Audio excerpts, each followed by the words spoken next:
রাগে গজগজ করছে রিয়া। তাকে পাশে বসে সান্ত্বনা দিচ্ছেন শম্পা মির্জা। শম্পা মির্জার এই আহ্লাদীপনা ভাল লাগছে না রানু মির্জার। বড় যা বলে কিছু বলতে পারছে না। খামাখা ঝামেলা বাড়িয়ে কেন শত্রু হতে চাইছেন তিনি এটাই বুঝছেন না রানু। শম্পা মির্জার রুমের সোফায় বসে রিয়া নখ কামড়াচ্ছে। ফর্সা মুখ লাল হয়ে আছে। রিয়া গম্ভীর কণ্ঠে বলল, ফুপিমণি, মেয়েটার এত সাহস হয় কী করে?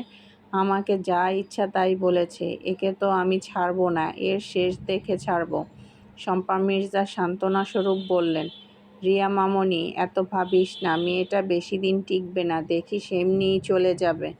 কিন্তু কিভাবে ফুপুমণি, তুমি যাই বলো না কেন আমি মেয়েটাকে ছাড়ব না। আমি ড্যাডকে বলে মেয়েটার এমন অবস্থা করব তুমি ভাবতেও পারবে না। দেখ রিয়া, এমন কিছু করিস না যার জন্য তোকে পস্তাতে হয়।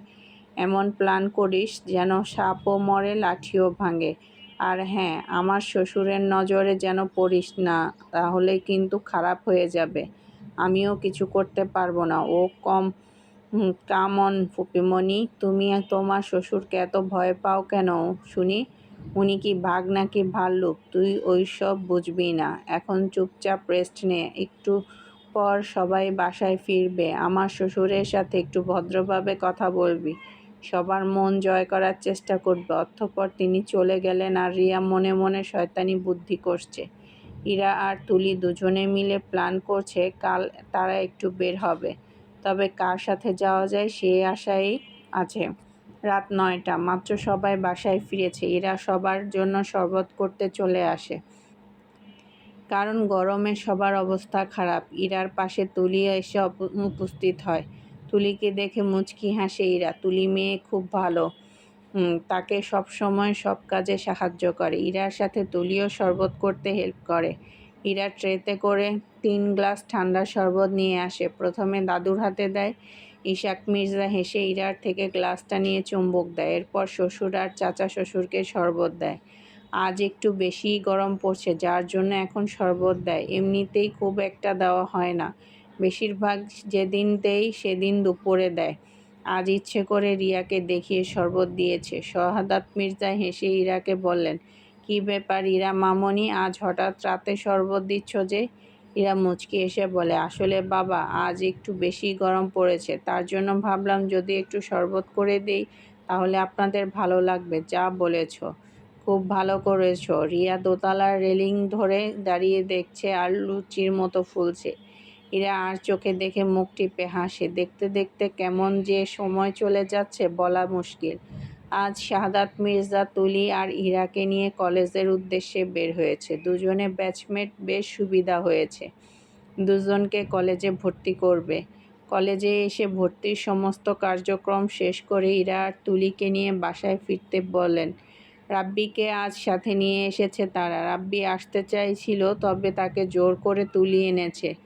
বাবা তাদের ভর্তি শেষ করে চলে যাবেন, আর তারা রাব্বির সাথে জমিয়ে একটু ঘোরাঘুরি করতে পারবে। রাব্বি গাড়ি ড্রাইভ করে শাহাদাত মির্জাকে অফিসে নামিয়ে দিয়ে দুজনকে নিয়ে চলে আসে। তুলি যখন বলে, ভাইয়া একটু ঘুরতে নিয়ে চলো না, রাব্বি সোজাসাপটা বলে, পারবো না, আমার কাজ আছে, চুপচাপ বাসায় চলে যা। তুলি আর কিছু না বলে ইরাকে খোঁচা দিয়ে ফিসফিস করে বলে, তুমি একটু বলো না। ইরা অবাক হয়ে বলে, আমি? আরে হ্যাঁ, তুমি বললে ভাইয়া না করবে না। হাজার হলেও তুমি বড় ভাবি। তুলির কথায় ইরা আস্তে করে বলে, ভাইয়া চলেন না একটু ঘুরে আসি, অনেক দিন হলো ঘোরা হয়নি। ইরার কথায় গাড়ি ব্রেক করে ঘাড় ঘুরিয়ে ইরার দিকে তাকিয়ে বলে, কোথায় যাবে? ইরা চোখ বড় বড় করে তাকায় তুলির দিকে। তুলি ইশারায় বলতে বলে, ইরা তো তেমন কোনো জায়গা চেনে না, তাই বলল, ভাইয়া আমি তো কিছু চিনি না, আপনার যেখানে ভালো মনে হয় সেখানে নিয়ে চলেন। রাব্বি নিজের সবচেয়ে পছন্দের একটা জায়গায় দুজনকে নিয়ে যায়। নির্ধারিত জায়গায় পৌঁছে গাড়ি থেকে নেমে পড়ে তিনজনে। রাব্বি দুজনকে ঘুরতে বলে নিজে ঘাসের উপর বসে ফোন বের করে। ইরা আর তুলি দুজনে সব জায়গায় ছোটাছুটি করছে। দুজনের খিলখিল হাসির শব্দে মেতে উঠেছে চারপাশ। দুজনে যেন শৈশবে ফিরে গেছে। ইরা অনেক আগে রায়হানের সাথে ঘুরতে গেছিল, তার বছর খানেক হয়েছে, কোথাও যায়নি। রাব্বি ফোন দেখতে দেখতে হঠাৎ নজর যায় ইরার দিকে। মেয়েটা কি সুন্দর হাসছে, হাসিতে যে জাদু আছে, যে কাউকে ঘায়েল করতে পারবে। রাব্বি হঠাৎ ইরার কয়েকটা ছবি তুলে নেয়। তোলার পর মনে মনে প্রশ্ন জাগে, সে কেন ছবি তুলল? একজনের অনুমতি ব্যতীত কারোর ছবি তোলা উচিত নয়, সে তো জানে। তাহলে আবার ভাবে, তুলেছে তো কি হয়েছে, এখন সে তার বড় ভাবি হয়। একসময় না হয় ভালোবেসেছিল, তখন জানতো না ইরা রায়হান ভাইয়ার বোন। জানলে হয়তো আজ ইরা তার হতো। ইরা একদিন মেলায় দেখেছিল, তারপর আর পায়নি। অনেক খুঁজেছে কিন্তু পায়নি, প্রতিবারই নিরাশ হয়েছে। তারপর যেদিন দেখলো, সেদিন তার আর কিছু করার ছিল না, সবটা মেনে নিয়েছে। এটাই হয়তো তার ভাগ্য ছিল। ভালোবাসার মানুষ বড় ভাইয়ের বউ হয়ে গেল ভেবে তাচ্ছিল্যের হাসে। রাব্বি হোয়াটসঅ্যাপে গিয়ে সাদাতের কাছে ছবিগুলো পাঠিয়ে দেয়। সাদাত তখন লাইনে ছিল না, তার জন্য আর দেখেনি। অনেকটা সময় কেটে যায়। রাব্বি দুজনকে তাড়া দেয় বাসায় যাওয়ার জন্য। ইরা তুলি দুজনে আজ অনেক এনজয় করেছে। দুজনে রাব্বির কাছে এসে বলে, ধন্যবাদ ভাইয়া, আজ আপনার জন্য অনেক আনন্দ করেছি। রাব্বি মুচকি হেসে গাড়িতে উঠতে বলে। দুজনের জন্য আইসক্রিম আনতে চলে যায়। আইসক্রিম এনে দুজনকে দিয়ে গাড়ি স্টার্ট দেয়। দুজনের আইসক্রিম খেতে খেতে বাসায় যায়। তিনজনের বাসায় ফিরতে ফিরতে 12টা বেজে যায়। সেই সকাল 9টায় গেছে আর বাসায় ফিরেছে 12টায়। যা দেখে শম্পা মির্জা এগিয়ে এসে তুলিকে বলে, এত দেরি হলো কেন? এত দেরি হওয়ার কথা না তো। তাহলে বাইরে এতক্ষণ কি করছিলি? কিছুটা রাগী গলায় বললেন। তুলি স্বাভাবিকভাবে বলে, আম্মু, ভর্তির কাজ শেষ করে একটু ঘুরতে গেছিলাম। এখন ঘুরতে যাওয়াতে যদি তুমি অসুখী হও তাহলে আমার কিছু করার নেই। শম্পা মির্জা তুলির দিকে তেড়ে হাত ঝাঁকা দিয়ে বলে, এ কেমন কথা বলছিস তুই? মায়ের সাথে কিভাবে কথা বলতে হয় সেটা কি ভুলে গেছিস? আর আমি কি কিছু বলেছি? হ্যাঁ, তুমি অনেক বদলে গেছো আম্মু। তুমি তো ভুলেই গেছো তোমার একটা মেয়ে আছে। তুমি তো সারাদিন রিয়া আপুকে নিয়ে পড়ে থাকো। আর বড় ভাবিমণি যে এই বাড়িতে আছে, তুমি এসে এ পর্যন্ত একবারও এসে বলেছো বৌমা কি করছো, খাইছো? তুলির কথায় খুব রেগে যান শম্পা মির্জা। শম্পা মির্জা হাত উঁচু করে থাপ্পড় মারতে যায়। তুলি ভয়ে চোখ মুখ খিচে বন্ধ করে নেয়। রাব্বি মাত্র ড্রয়িং রুমে এসে দাঁড়িয়েছিল, তখনই বড় কাকিকে দেখে তুলিকে মারতে। দৌড়ে গিয়ে শম্পা মির্জার হাত ধরে বলে, কি করছো তুমি? তোমার মাথা ঠিক আছে? ওকে মারছো কেন? কি করেছে ও? শম্পা মির্জা দাঁতে দাঁত চেপে বলল, দিন দিন ওর সাহস বেড়ে গেছে। মায়ের মুখে মুখে কথা বলছে। সাহস কত, মেরে তক্তা বানিয়ে দেব বলে চলে যান তিনি। তুলি কান্না করতে করতে নিজের রুমে চলে যায়। ওর আর হীরা বাকরুদ্ধ হয়ে দাঁড়িয়ে আছে। কি ঘটে গেল বুঝে উঠতে সময় লাগে তার। রাব্বির কথায় কেঁপে ওঠে ইরা। কি হয়েছে ইরা? কাকিমণি ওকে মারতে গেল কেন? ইরা কিছু না বলে দৌড়ে তুলির রুমে চলে যায়। রাব্বি অবাক চাহনি নিয়ে তাকিয়ে রয়। আপাতত ড্রয়িং রুমে কেউ নেই, যে যার রুমে। বালিশে মুখ গুজে খুব কাঁদছে তুলি। ইরা তাকে সান্ত্বনা দিচ্ছে। কেন সে ওসব কথা বলতে গেল? তাকে নিয়ে কে মা মেয়ের মধ্যে ঝামেলা করলো? তুলি ফুপিয়ে বলে, জানো মা না রিয়া আপু ছাড়া আর কাউকে ভাইয়ার পাশে মেনে নিতে পারে না। মা মনে করে একমাত্র রিয়া আপু ভাইয়ার জন্য পারফেক্ট। সে ছাড়া নাকি ভাইয়ার জন্য যোগ্য আর কোনো মেয়ে নেই। এজন্যই তো আমার ভালো লাগে না। দেখেছো না রিয়া আপু কতদিন আসছে অথচ যাওয়ার নাম নেই। আপু যদি একটু যেতেও চায় তাহলে তাকে আটকে দেয়। তুলির কথার মাঝেই সাদাত ভিডিও কল দেয়। ইরা ধরবে কি না ভাবছে। তুলি বুঝতে পেরে কল ধরনের বলে, ইরা কল রিসিভ করে সামনে ধরতে সাদাত বলে, তোমাকে এমন দেখাচ্ছে কেন? কিছু কি হয়েছে? শাহাদাতের কথায় চমকে ওঠে ইরা। শাহাদাতকে এখন কি বলবে সে? অনেক ভেবে বলে, কিছু হয়নি তো কি হবে, সব ঠিক আছে। ইরাকে মিথ্যা বলতে দেখে তুলি ফোন কেড়ে নিয়ে ফুপিয়ে কেঁদে উঠে বলে, ভাইয়া জানো মা আজ আমাকে মারতে এসেছিল। তুমি কবে আসবে ভাইয়া? বোনের কথায় সাদাত আশ্চর্য হয়ে যায়। তার মা তুলিকে মারতে চেয়েছিল, কিন্তু কেন? শাহাদাত তুলিকে ইরার কাছে ফোন দিতে বলে। তুলি ফোন দিয়ে দেয়। ইরা ফোন ধরে বলে, বলুন, আম্মু ওকে মারতে চেয়েছে কেন? মিথ্যা বলবে না, সব সত্যি বলবে। ইরা দ্বিধায় পড়ে যায়, কিন্তু না বলেও কোনো উপায় নেই। ইরা একটু আগের ঘটনা সব বলে। সব শুনে শাহাদাত নিশ্চুপ। তারপর কিছু কথা বলে ফোন রেখে দেয়। বিছানার ওপর ফোন রাখতেই শম্পা মির্জা হাজির হয়। এই সময় তাকে দেখে ঘাবড়ে যায় ইরা। সে আবার শুনে ফেলেনি তো? ইরার ভাবনায় সত্যি হলো। তিনি রুমে ঢুকতে ঢুকতে বললেন, তোমার জন্য আজ আমার মেয়ের এই অবস্থা। তাকে তুমি উস্কিয়ে দিছ। তুমি আগে এমন ছিলে না। যবে থেকে তোমার সাথে মিশতে শুরু করলো তবে থেকেই ও এমন হয়েছে। ইরা অবাক হয়ে বলে, আন্টি, চুপ মেয়ে একটা, কথাও বলবে না। তোমাকে তো আমি কোনো দিনও মানব না। আর না তুমি সাদের সাথে সুখে সংসার করতে পারবে। ইরা আর একটা কথাও বলে না। সে ঝামেলা চায় না, এমনিতেই তার ভাগ্য খারাপ। যেটুকু আছে সেটুকু আর ভাঙতে চায় না। ইরাকে কিছু বলতে না দেখে তুলি বিছানা থেকে উঠে বলে, আম্মু, তুমি বেশি বেশি করছো। আব্বু দাদু বাসায় আসলে সব বলে দেব। শম্পা মির্জা চোখ রাঙিয়ে তাকান তুলির দিকে। তুলি ভয়ে মাথা নিচু করে নেয়।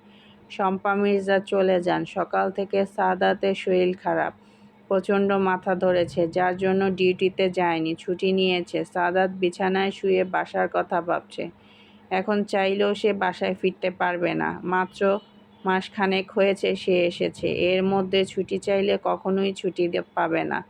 ফোনের রিংটোন বাজছে, কিন্তু রিসিভ করছে না সাদাত। কারণ রিয়া বারবার ফোন মেসেজ করেই যাচ্ছে। লাস্টে বিরক্ত হয়ে ফোন রিসিভ করে বলে, দেখছিস ফোন ধরছি না, তাহলে বারবার কল দেওয়ার মানে কি রিয়া? রিয়া ন্যাকা কান্না করে বলে, স্যার, তোমার কথা খুব মনে পড়ছে। তুমি কবে আসবে? তোমাকে খুব দেখতে ইচ্ছে করছে। আগামী 2 বছরেও হয়তো বাসায় ফিরব না। এখন ফোন রাখ, কথা বলতে ভালো লাগছে না। আর হ্যাঁ, আমি তোর বড় ভাই, ভাইয়া বলে ডাকবি, ক্লিয়ার? রিয়া এবার তেজ দেখিয়ে বলে, একটু আগে তো ভালোই বউয়ের সাথে কথা বলছিলে, কই তখন তো খারাপ লাগেনি। এখন আমার সাথে কথা বলছো অমনি তো খুব খারাপ লাগছে। তুমি ওই 3rd ক্লাস মেয়েটার জন্য আমাকে ইগনোর করতে পারো না, স্যার? সাদাত রেগে বলে, তুই কাকে 3rd ক্লাস মেয়ে বলছিস? তুই জানিস মেয়েটা কে? মেয়েটা আমার বিয়ে করা বউ। বউ? বউ? পুরো মাথা খারাপ করে দাও। আমি ছাড়া আর কেউ তোমার বউ হবে না বলে দিলাম, স্যার। অলরেডি আমার বউ হয়ে গিয়েছে রিয়া, পাবে না তুমি। আমি ছাড়া তোমাকে কেউ পাবে না। তোমাকে পেতে চাইলেও ওকে শেষ করে দেব আমি। সাদাত এবার খুব রেগে যায়। রেগে ক্ষুব্ধ হয়ে বলে, রিয়া, তুই কিন্তু বাড়াবাড়ি করছিস। নিজের সীমার মধ্যে থাক, নইলে আমার থেকে কেউ খারাপ হবে না। ফার্দার আর আমাকে কল করবি না। আর ইরার থেকে দূরে দূরে থাকবি। ওর দিকে হাত বাড়ানোর চেষ্টা করবি না বলে কল কেটে দেয়। সাদাত কল কেটে দিতে রিয়া রেগে সামনে যা আছে সব ঢেলে ফেলে দেয়। শব্দ শুনে শম্পা মির্জা দৌড়ে আসেন। রিয়া দাঁত চেপে বলে, তোমাকে না পেলে সব শেষ করে দেব, স্যার। তুমি শুধু আমার। তোমাকে আমি সবার থেকে লুকিয়ে রাখবো। তোমাকে কেউ ছুঁতে পারবে না। রিয়ার অতিরিক্ত রাগ শম্পা মির্জার দুশ্চিন্তার কারণ। রিয়া অতি আদরে বড় হয়েছে, যা চেয়েছে তাই পেয়েছে। আর না পেলে তাকে শেষ করতে দুবারও ভাববে না। শম্পা মির্জা বলেন, মামুনি, শান্ত হও। আমি এখনই বাসায় যাব ফুপি। ইরাকে আমি ছাড়ব না, শেষ করে দেব। আমার সাদের দিকে তাকানোর ফল কি হতে পারে এবার দেখবে ইরা। ও কি ভেবেছে বামুন হয়ে চাঁদ পেয়ে যাবে? কখনোই না। আমি থাকতে তা কখনোই হবে না। রিয়া ব্যাগপত্র গুছিয়ে বেরিয়ে যায় মির্জা বাড়ি থেকে। ছাদে দাঁড়িয়ে তুলি আর ইরা দুজনে দেখে হাসে। তুলি হেসে বলে, আপদ বিদেয় হয়েছে, উটকো ঝামেলা এসে বোঝা হয়েছিল। ইরা রিয়ার দিকে তাকিয়ে থেকে বলে, রিয়াপুর মুখ দেখে মনে হচ্ছে খুব রেগে আছে। রিয়াপুকে আমার সুবিধা লাগে না তুলি। উনি আবার খারাপ কিছু করবে না? আরে না, তুমি অযথা টেনশন করছো। না করলেই ভালো। তবুও কিছু অজানা ভয়ে ইরার ভালো লাগে না। সময় প্রবাহমান স্রোতের মতো চলে যাচ্ছে। দেখতে দেখতে কেমন যেন 6টা মাস চলে গেছে। ইরা এখন প্রতিদিন কলেজে যায়, নিয়মিত ক্লাস করে বাসায় পড়ে। ইরাকে প্রমাণ করতে হবে সাদের যোগ্য বউ হিসেবে, প্রমাণ করতে হবে মির্জা বাড়ির বউ হিসেবে। সাদাত তাকে পই পই করে বলে দিচ্ছে, মন দিয়ে পড়তে। ছোটবেলা থেকে ইরার স্বপ্ন তাকে ডাক্তার হতে হবে, অনেক বড় ডাক্তার। সবাই তাকে চিনবে। তার মায়ের স্বপ্ন ইরা অনেক বড় ডাক্তার হবে। কথাগুলো ভাবতে ভাবতে মায়ের কথা মনে পড়ে যায়। চোখ দিয়ে টপ টপ করে পানি গড়িয়ে পড়ে। ইরা অতি স্বতঃস্ফূর্ণে মুছে নেয়। অতঃপর পড়ায় মনোযোগ দেয়। রিয়া এই বাড়িতে আর আসেনি। শম্পা মির্জা ইরার সাথে কথা বলেন না। রানু মির্জা সবসময় ইরার খেয়াল রাখেন। ইরার বেস্ট ফ্রেন্ড তুলি। দুজনের স্বপ্নই এক। দুজনেই ডক্টর হবে। কাল ফ্রাইডে, এজন্য আজ আর পড়তে বসেনি। শম্পা মির্জা পায়ে ব্যথা বেড়েছে, এজন্য শুয়ে রেস্ট নিচ্ছেন। ইরারা দুজন মিলে নুডলস রান্না করে সোফায় খেতে বসেছে। রাব্বিকেও ডেকে এনেছে। তিনজনের জিরো চিপস আর নুডলস নিয়ে বসেছে। তখনই বাসায় কলিং বেল বেজে ওঠে। অসময়ে কে আসলো ভেবে অবাক হয়, কারণ এই সময় কেউ আসে না। বাপ দাদাদের আসার এখানে সময় হয়নি। ইরা দুজনকে খেতে বলে নিজে দরজা খুলতে যায়। দরজা খুলে সামনের মানুষটাকে দেখে পুরাই টাসকি খেয়ে যায়। অবাক হয়ে বলে, আপনি? ইরাকে অবাক হতে দেখে তুলি আর রাব্বিও দরজার কাছে চলে আসে। দরজায় হাস্যোজ্জ্বল যুবককে ওরফে মেজর সাদাত মির্জাকে দেখে বলে, ভাইয়া তুমি আসবে? কই, আমাদের তো বললে না। একদম সারপ্রাইজড হয়ে গেছি ভাইয়া, সাদাত মৃদু হেসে বলে। সারপ্রাইজ দেব বলেই তো না বলে এসেছি। সাদাত রাব্বিকে জড়িয়ে ধরে বলে, আগের বার যখন আসলাম তখন তো তোর দেখাই পেলাম না। বন্ধুদের সাথে ট্যুরে চলে গেলি। আম্মু কাকিমণি কোথায়? তাদের দেখছি না। এইবার খুব ঘুরবো ভাইয়া, তুমি বাসায় ভিতরে আসো। সাদাত ইরার দিকে তাকিয়ে ভিতরে আসে। সাদাতের পিছন পিছন বাকিরা আসে। সাদাত ড্রয়িং রুমে এসে চিৎকার করে ডাকে, আম্মু কোথায় তুমি? দেখো কে এসেছে। শম্পা মির্জা সাদাতের কণ্ঠস্বর পেতেই ধরফরিয়ে ওঠেন। পায়ের ব্যথা নিয়ে ছুটে আসেন ড্রয়িং রুমে। এসে সাদাতকে কোল জড়িয়ে ধরে চোখের পানি ফেলে বলেন, স্যার তুই আসছিস বাবু? কেমন আছিস বাবা? আসবি, মাকে একবার বলবি না তুই? তাহলে আমি সব রেডি করে রাখতাম। সাদাত মুচকি এসে বলে, আম্মু তুমি শান্ত হও, আমি আলহামদুলিল্লাহ ভালো আছি। তুমি কেমন আছো? আর আমার জন্য এত ব্যস্ত হতে হবে না, শান্ত হয়ে বসো। শম্পা মির্জা আর চোখে ইরার দিকে তাকিয়ে বলেন, আমি আর ভালো? আমাকে কি ভালো থাকতে পারি? সব ঝামেলা তো আমার। আচ্ছা স্যার, তুই আসবি তা বললি না কেন? সাদাত ঢের বুঝতে পারে তার মা কাকে মিন করেছে। সাদাত কথা ঘুরিয়ে বলে, আম্মু অনেক জার্নি করে আসছি, আমার রেস্টের প্রয়োজন। আচ্ছা বাপ, রুমে গিয়ে রেস্ট নে। ওকে, তুমি গিয়ে শুয়ে থাকো। তোমার পায়ের ব্যথার কি অবস্থা এখন? সেই রকমই আছে, ওষুধ খাও, ঠিক মতো সেরে যাবেন। নে। আচ্ছা আম্মু, আমি রুমে যাচ্ছি। আচ্ছা যা। সাদাত সোফা থেকে উঠে ইরাকে বলে তার জন্য ঠান্ডা পানি নিয়ে রুমে আসতে। ইরা চুপচাপ কিচেনে গিয়ে ফ্রিজ থেকে ঠান্ডা পানি বের করে রুমের দিকে অগ্রসর হয়। ইরার যাওয়ার দিকে ক্রুদ্ধ হয়ে তাকিয়ে থাকে শম্পা মির্জা। তুলি বিষয়টা লক্ষ্য করে বলে, আম্মু রুমে গিয়ে রেস্ট করো। শম্পা মির্জা কিছু না বলে রুমে চলে যান। সাদাত রুমে এসে সোজা শাওয়ার নিতে চলে যায়। গরমে তার অবস্থা বেহাল, ঘেমে নুয়ে একাকার। ইরা পানি এনে দেখে সাদাত রুমে নেই। ওয়াশরুম থেকে পানির শব্দ শুনে বুঝতে পারে সাদাত গোসল করছে। ইরা খাটে বসে সাদাতের জন্য অপেক্ষা করে। মিনিট 10 পর সাদাত বের হয়। ইরা ওয়াশরুমের দিকেই তাকিয়েছিল। সাদাত যখন বের হয় তখন চোখ আটকে যায় ইরা সাদাতকে আগে কখনো খেয়াল করে দেখেনি, তবে আজ তার কাছে অন্য রকম লাগছে। সাদাতের সিল্কি চুল থেকে টপ টপ করে পানি গড়িয়ে বুক পিঠে ছড়িয়ে পড়ছে। সাদাত বউয়ের চাহনি দেখে বাঁকা হাসি। ইরা এতটাই ঘোরের মধ্যে আছে, সাদাত যে তার একদম কাছে চলে এসেছে বুঝতে পারেনি। সাদাত ইরার চোখের সামনে তুড়ি বাজিয়ে বলে, মিসেস মির্জা। ইরা চমকে উঠে বলে, কি দেখছিলে? কই কিছু না তো। লজ্জায় মাথা নিচু করে বলে সাদাত। ইরার থুতনি উঁচু করে বলে, লজ্জা পাচ্ছ? ঠিক আছে, তবে এটাও পেও না যে আপনার পানি। সাদাত বোতলের দিকে তাকিয়ে হেসে ওঠে, তারপর বলে, এখন ঠান্ডা লাগছে, পানি লাগবে না, টেবিলের উপর রেখে দাও। রাতে সবাই বাসায় ফেরে। বাসায় এসে সাদাতকে দেখে অবাক হয়, তার থেকে বেশি খুশি হয় ছেলেটা কতদিন পর বাসায় আসছে। সাদাত সবার সাথে কুশল বিনিময় করে সবাইকে ফ্রেশ হয়ে আসতে বলে। তারা ফ্রেশ হতে চলে যান। তারপর সবাই রাতের ডিনার শেষ ঘুমাতে চলে যান। ইরা বিছানায় বসে গভীর ভাবনায় ডুবে আছে। তখনই রুমে ঢোকে সাদাত। সাদাত প্যান্টের পকেটে হাত দিয়ে হেঁটে হেঁটে আসছে। ইরাকে গভীর ভাবনায় দেখে বলে, মিসেস মির্জা, এত কি ভাবছেন? ইরা সহসা ঘাড় বাঁকিয়ে তাকায়। ইরা আচমকা বলে ফেলে, আপনাকে নিয়ে ভাবছি। সাদাত ভ্রু নাচিয়ে বলে, আমাকে নিয়ে? তা কি এমন ভাবছেন শুনি? তেমন কিছু না। সাদাত বিছানা থেকে বালিশ নিয়ে সোফায় অগ্রসর হয়ে বলে, ঘুমিয়ে পড়ো। ইরা হাত বাড়িয়ে বলে, শুনুন। সাদাত থেমে যায়। ইরার কাছে এগিয়ে এসে বলে, বলো। আপনি চাইলে বিছানায় শুতে পারেন। এত বড় লম্বা একটা মানুষ, সোফায় শুতে কষ্ট হয় তো। সাদাত ইরার খুব নিকটে চলে আসে। সাদাতের গরম নিঃশ্বাস আছড়ে পড়ছে ইরার মুখে। ইরার বুক ধড়ফড় করে, হৃদয়ের স্পন্দন খুব দ্রুত ওঠানামা করে। সাদাত ফিসফিস করে বলে, স্বামীজানের জন্য খুব কষ্ট হচ্ছে, তাই না? মানে? সাদাত দূরে সরে এসে স্বাভাবিকভাবে বলে, তোমার প্রবলেম হবে না? না না, প্রবলেম হবে কেন? কোলবালিশ তো আছে বলে বোকা বোকা হাসে ইরা। সাদাত চোখ ছোট ছোট করে বলে, আমাদের মাঝে কোলবালিশ দিয়ে রাখবে? হ্যাঁ, আচ্ছা ঠিক আছে বলে বিছানায় ধরম করে শুয়ে পড়ে।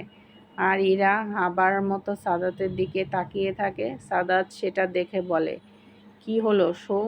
হ্যাঁ হ্যাঁ, শুচ্ছি তো বলে নিজেও শুয়ে পড়ে। চলবে ইনশাল্লাহ। বন্ধুরা, আজকের পর্ব কেমন হয়েছে? আপনারা কিন্তু আপনাদের মূল্যবান মতামত কমেন্টস বক্সে কমেন্টস করে জানাতে ভুলবেন না। আপনাদের একটি রিয়্যাক্ট, একটি কমেন্ট আমাদেরকে অনেক অনুপ্রেরণা দেয়।